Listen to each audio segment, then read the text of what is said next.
This morning in this Memorial Day weekend, the long search to find answers about an often forgotten part of World War II.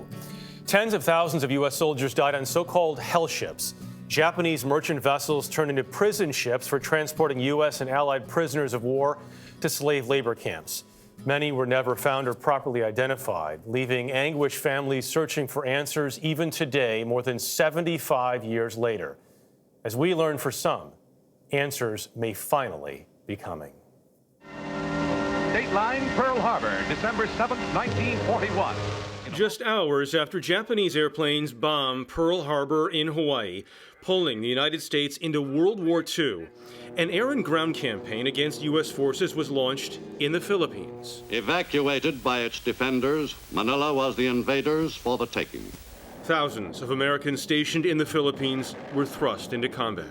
The U.S. troops, dazed from the constant pounding of Japanese bombs and shells, knew that the end had come. Fighting against an overwhelming force, U.S. General Jonathan Wainwright was forced to surrender. Some 10,000 prisoners were taken in the fall of Corregidor. 3,000 of them were civilians. The infamous Death March would later claim many of them. One of the many men sent into a tortuous march was Army Dr. Clarence White.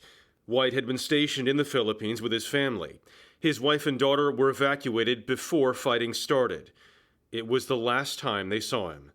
Nancy Craig is his daughter. You didn't really know your dad because you were so young, and your mom never talked about this. My mom did not talk. I would ask, what kind of a man was my dad? And she would say, he was a very good man. After enduring 3 years of starvation and horrific conditions in a Japanese prisoner of war camp, Clarence White was loaded aboard a civilian merchant vessel, a so-called hell ship, packed with hundreds of other Allied prisoners bound for slave labor camps. For 3 days, Allied planes attacked their targets.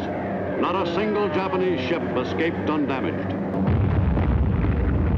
At the same time, the U.S. was involved in an air campaign against merchant vessels suspected of carrying supplies for the Japanese. Unaware these ships were also carrying captured Americans. White's ship, the Oriuku Maru, was hit, but he survived. He was moved to a second hell ship, the Inoru Maru. That was also bombed.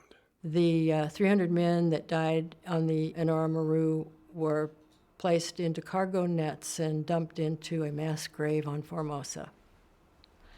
That was all that we knew. The limited amount Nancy Craig knows about what happened to her dad is from stories told by others who were captured. Men like Dan Crowley, a member of the Army Air Corps. Crowley was taken prisoner when the Philippines fell to the Japanese in May 1942. He was held for 3.5 years. What was the worst part about being on the hell ship? On the hell ship, the worst part was drinking the other fellas' human waste. Because if you were down the lower wooden platform, it's all flowing down on you. Crowley made it back, and today is celebrating his 99th birthday. Are there times when you wonder how you survived? Oh, no, I knew I was going to survive and get home and kick their asses for the brutal, nasty things they did to people. But a lot of people didn't survive. Correct. And they were unfortunate. That's why we're here this weekend, to remember them. By the time the war ended, an estimated 21,000 men died on hell ships.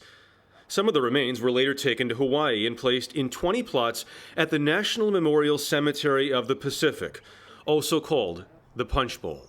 20 unknowns, 22 unknowns, 22 unknowns. Right. Just looking at the number of unknowns still here, you can tell how many mysteries are still yet to be solved. Thousands. Thousands of mysteries yet to be solved. Johnny Webb has been working to identify missing and unidentified U.S. servicemen for more than 40 years. He's a deputy director at the Defense POW MIA Accounting Agency, which has forensic facilities here in Hawaii. This is the largest forensic skeletal laboratory in the world. Yes, that's correct. Webb and his team are using new DNA technologies to make identifications that for decades were never possible. What we can do now with a single tooth, we can make identification. From a small bone fragment, we can make an identification using the DNA. I think hell ships is still something that a lot of people are not familiar with. I would agree with that. There's not a lot about hell ships. It's not, it's not a famous battle that was fought during World War II. Many families or many of the American public are not aware of the hell ships and what they represent. These mysteries are now 75 years old, so for you, this is a race against time. We know it's a challenge, but we definitely believe that with these resources, we can get there. Dr. Camilla Rogers is a disinterment specialist at the lab. When we know that there are family members out there that don't have the answers they are looking for, whose loved ones died, there were wives who died wondering where their husbands were. There were fathers who died wondering where their sons were. Some of them grieved themselves to death. And this grief was passed on from generation to generation. And so if we as an organization can play that integral part of finding their loved ones, it is an honor to do that, and it is our duty to do that for those individuals, for those men who gave their lives. As the extraordinary work at Joint Base Pearl Harbor continues, other parts of hell ship history are also getting a second look. Number one POW. That's true. I'll accept that. Okay, yeah. Dan Crowley, never properly recognized for his sacrifice, was finally honored at this ceremony in January. Your military records properly reflect your time spent as a POW, and you are authorized to wear the enclosed Prisoner of War medal. Congratulations on your POW medal. Oh, that. Long time Only coming. took about 80 years, so. As for Clarence White, one account says he died on the deck of that second hell ship when it was bombed. It's believed his remains may be among those buried at the Punch Bowl, but no identification has ever been made. 79 years after she last saw him, Nancy Craig is still looking for answers. I don't talk about closure. I talk about connections. An official identification would be a connection. And it would be definitely a connection, yes.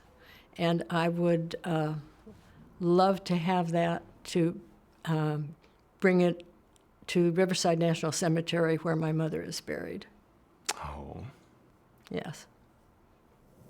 We certainly hope Nancy makes that connection. One of the issues here is that they need to get DNA from more than 60% of possible candidates to clear the disinterment, to move this. It takes years and years to get all this done, but they're trying as hard as they can. I love that she looks at it as a connection.